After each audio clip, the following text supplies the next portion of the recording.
Hello everyone, आपका स्वागत है आपके अपने यूट्यूब चैनल लर्न विद प्रीत चौधरी में। आज हम इस क्लास में पढ़ेंगे राजस्थान जीके। और राजस्थान जीके में आपका फुल राजस्थान जिसमें जिसमें आपके Rajasthan history, art and culture, आपकी ज्योग्राफी, पॉलिटिकल और आपके सारे क्वेश्चंस हैं वो इसमें कवर होंगे। ये इम्पोर्टेंट क्वेश्चंस है वो आपके एग्जाम के लिए काफ़ी इम्पोर्टेंट है। ये आपके रीट के लिए भी क्लास है वो इम्पोर्टेंट रहेगी, हाई कोर्ट एलडीसी के लिए भी रहेगी, साथ में आपके ईओआरओ के लिए भी। ईओआरओ के लिए भी ये क्लास है वो काफ़ी इम्पोर्टेंट रहने वाली है, क्योंकि जितने भी क्वेश्चंस हैं वो काफ़ी इम्पोर्टेंट है, क्योंकि ये उन टॉपिक से लिए गए हैं जो आपके एग्जाम में जिनसे हर बार क्वेश्चंस बनता ही बनता है।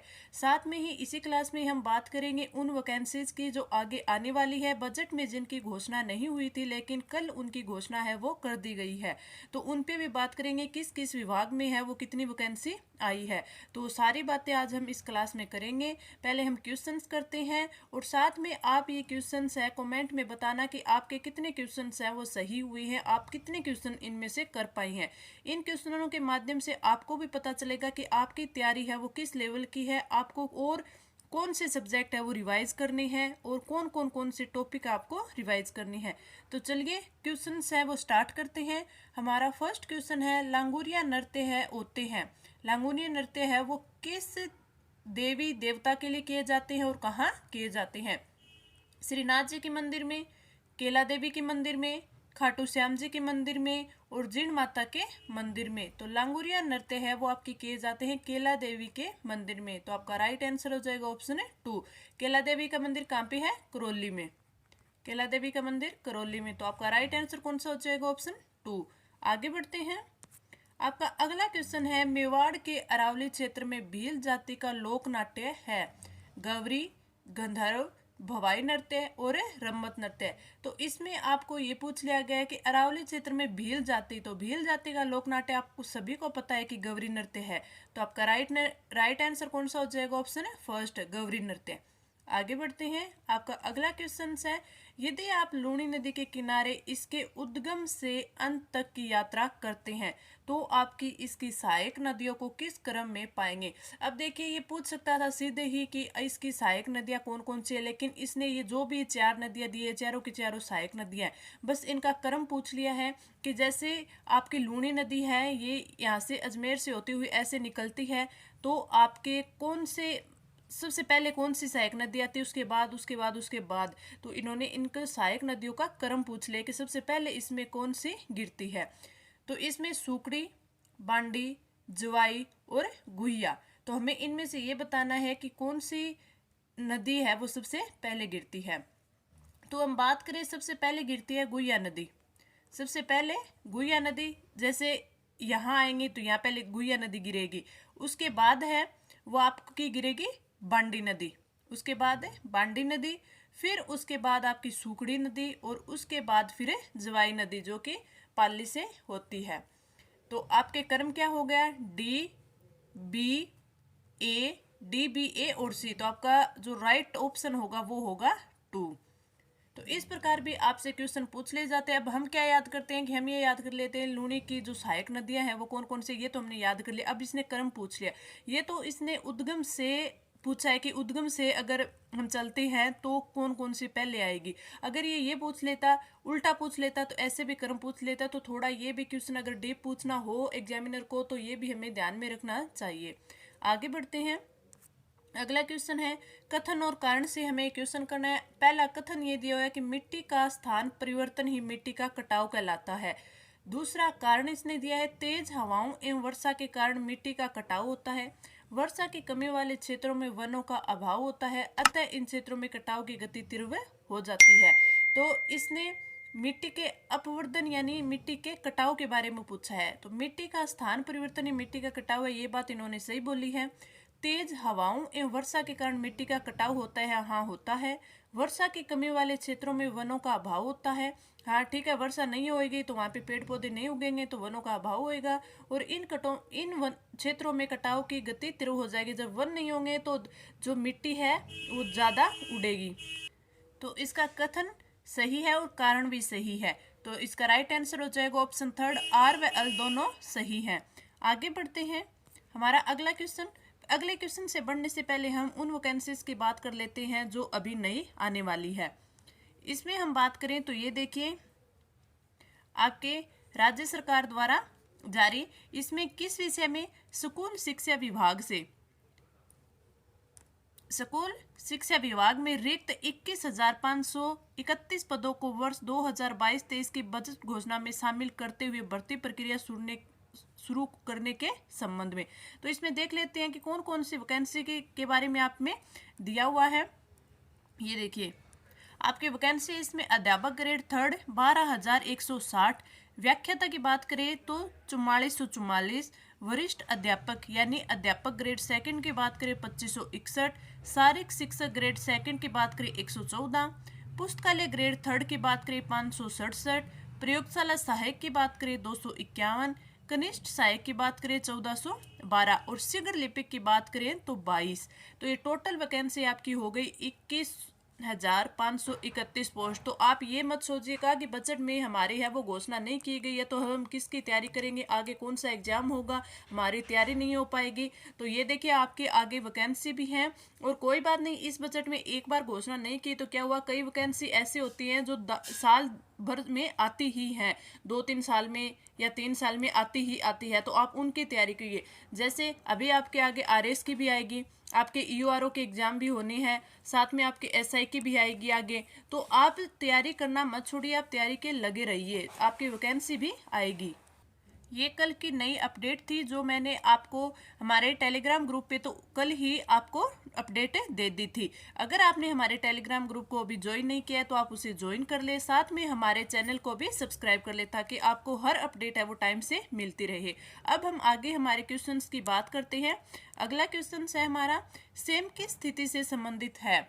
सेम है वो क्या होती है, रेत बालू के टीलों का निर्माण, पारिस्थितिकी में परिवर्तन, मिट्टी मृदा का अपरदन और कटाव, और वन्य कटाव। अगर ऐसे देखें तो इनमें से कोई नहीं होगा, लेकिन अपन का इस क्वेश्चंस के हिसाब से देखें तो राइट आंसर हो जाएगा ऑप्शन 3, मिट्टी मृदा का अपरदन और कटाव। आगे बढ़ते हैं। राजस्थान के वे कौन से 4 राज्य हैं, 4 जिले हैं। वैसे पहले राज्य थे जिन्होंने मिलकर संयुक्त होकर मत्स्य संघ का निर्माण किया था, तो उस टाइम तो ये राज्य ही थे, अब ये जिले बन चुके हैं। तो इनमें हमें यही बताना है कि मत्स्य संघ में कौन कौन से जिले शामिल है।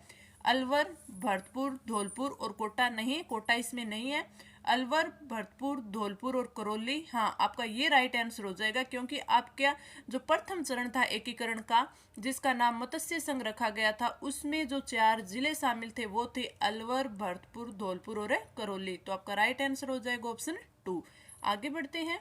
हमारा अगला क्वेश्चन है, निम्नलिखित में से कलाकारों और उनकी गायकी से सुमेलित करना है हमें। इस साइड कलाकार दिए गए हैं और इस साइड है गायकी, कि कौन सा कलाकार है वो किस गायकी से संबंधित है।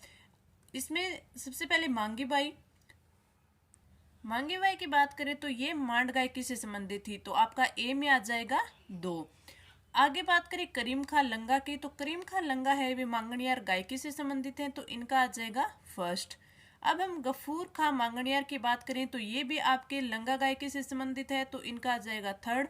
और हवेली संगीत की बात करें तो ये गोविंद राम से संबंधित है। तो इस प्रकार आपको जो नीचे कूट दिया होता है उसको आपको राइट है वो चुनना होता है। तो इसमें आपका हो जाएगा ए, बी, सी और डी। तो आपका ए में आ जाएगा 1st, ए में आ जाएगा 2nd, बी में आ जाएगा 1st, सी में आपका आ जाएगा 3rd और आपका डी में आ जाएगा 4th। तो जो ये आपका कूट नीचे जिस ऑप्शन में दिया होएगा वही आपका ऑप्शन है वो राइट हो जाएगा। तो इस प्रकार इस क्वेश्चन को अटेम्प्ट कर सकते हैं। आगे बढ़ते हैं। हमारा अगला क्वेश्चन है, सामाजिक सुधार के लिए जम्मा जागरण अभियान किस लोक देवता के द्वारा चलाया जाता है। यानी आपका जो जम्मा है वो किस लोक देवता के लिए प्रसिद्ध है, किस लोक देवता का जो जागरण होता है जिसे जम्मा बोलते हैं। रामदेव जी, तेजा जी, पाबू जी और गोगा जी। तो आपका राइट आंसर हो जाएगा ऑप्शन 1st है रामदेव जी। रामदेव जी को जो रात्रि जागरण होता है जिसे बोलते हैं जम्मा। अगला, इसमें हम इस साइड पशुधन दे रखा है और इस साइड नस्ल दे रखी है। हमें ये बताना है कि कौन से पशु की कौन सी नस्ल है। तो हम सबसे पहले देखें तो मुर्रा है, ये एक भैंस की नस्ल है, तो आपके सी में क्या हो जाएगा, आपका 2 हो जाएगा। तो हम इस साइड जो हमारा कूट होगा उसमें हम देख लेंगे कि सी में है वो 2 किस साइड है। ये हो गया। अब आपकी बात करें आपकी नाली की, तो नाली है ये भेड़ की नस्ल है, तो बी में आपका क्या हो जाएगा, फोर्थ हो जाएगा, बी में आपका फोर्थ हो जाएगा। अब हम आगे देखते हैं कि गोवंश, तो गोवंश इन दोनों में देखें तो मालवी है, ये गोवंश की एक नस्ल है, तो ए में क्या हो जाएगा, थर्ड हो जाएगा, ए में थर्ड। बाकी आपका रहा डी, तो डी में आपका क्या हो जाएगा, फर्स्ट हो जाएगा। तो इस प्रकार आपको कूट को देखकर भी मिलान कर सकते हैं कि किस किस में कौन सा दिया हुआ। अगर आपको एक भी आता है तो भी आपकी कई कई बार ये होता है कि कूट को देखकर हम आपका क्वेश्चन है वो राइट कर सकते हैं। आगे बढ़ते हैं। हमारा अगला क्वेश्चन है, निम्नलिखित में से असंगत है, यानी हमें इस साइड है वो अभ्यारण्य दिए गए हैं, इस साइड है उनके लिए प्रसिद्ध चीज दी गई है कि ये कौन सा अभ्यारण्य है वो किसके लिए प्रसिद्ध है। पहली बात करें, कुंभलगढ़ अभ्यारण्य भेड़ियों के लिए प्रसिद्ध है, तो ये आपका बिल्कुल सही क्वेश्चन है, आपका सही ऑप्शन है। माउंट आबू अभ्यारण्य जंगली मुर्गों के लिए प्रसिद्ध है, ये भी सही है। सीता माता अभ्यारण्य उड़न गिलहरी के लिए प्रसिद्ध है, ये भी सही है।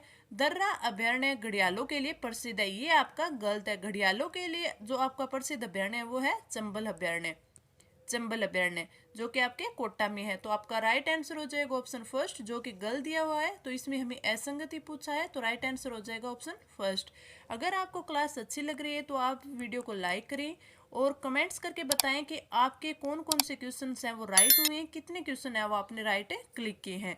साथ में ही अगर अभी तक आपने हमारा चैनल सब्सक्राइब नहीं कर रखा है तो आप सब्सक्राइब कर लें, ताकि आपको हर टाइम सबसे पहले है वो सारी अपडेटें मिलती रहे। आगे बात करते हैं अगले क्वेश्चंस की। किस हिंदू महीने में तेजा दशमी बनाई जाती है।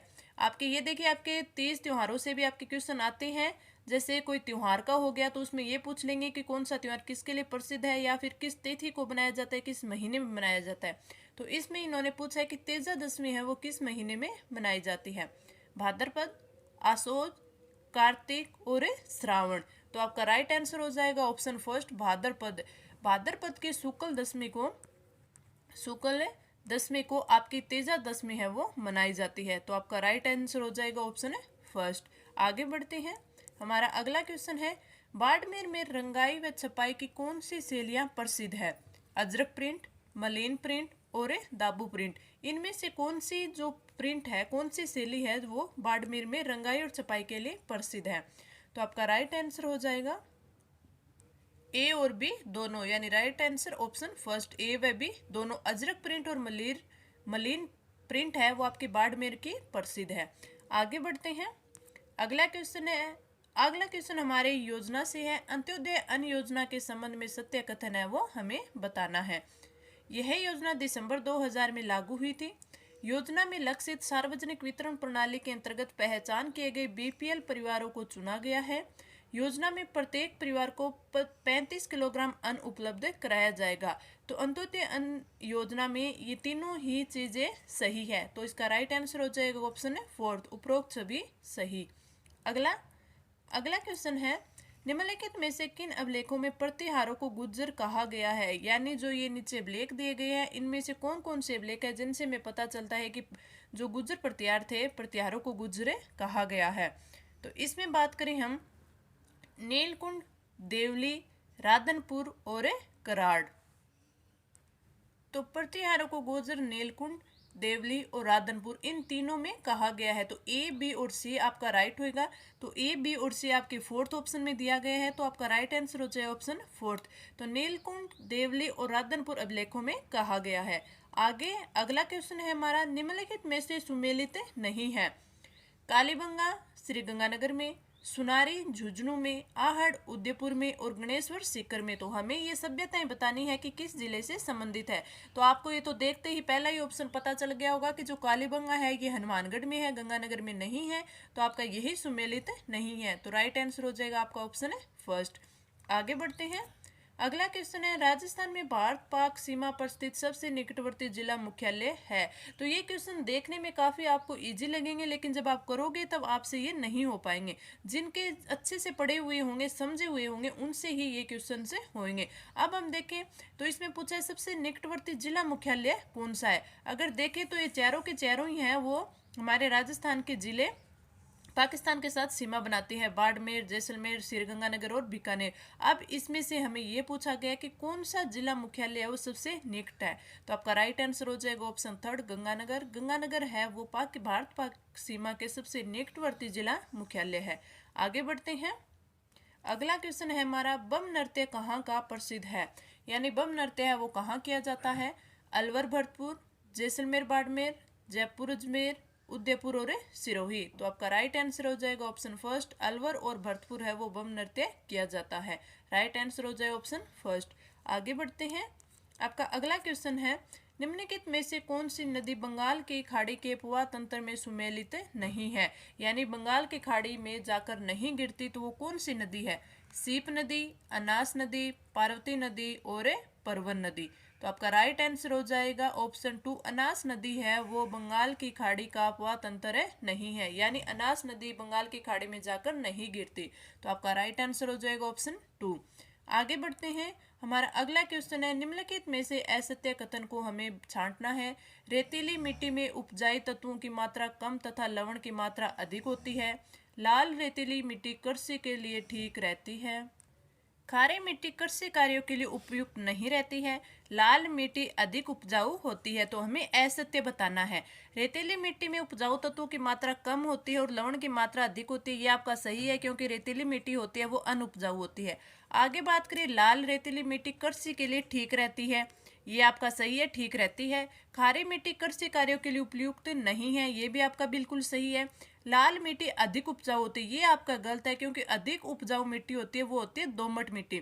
दोमट मिट्टी बोलते हैं उसे, काली मिट्टी भी बोलते हैं। तो आपका राइट आंसर हो जाएगा ऑप्शन फोर्थ। आगे हम अगले क्वेश्चन की बात करें। हमारा अगला क्वेश्चन है, आज़ादी के पूर्व नॉन सैल्यूट स्टेट ठिकाने कौन से थे। यानी इसने सीधा यही पूछा है कि आपके आज़ादी के पहले वो ठिकाने हैं वो कौन से थे जो राजस्थान में थे।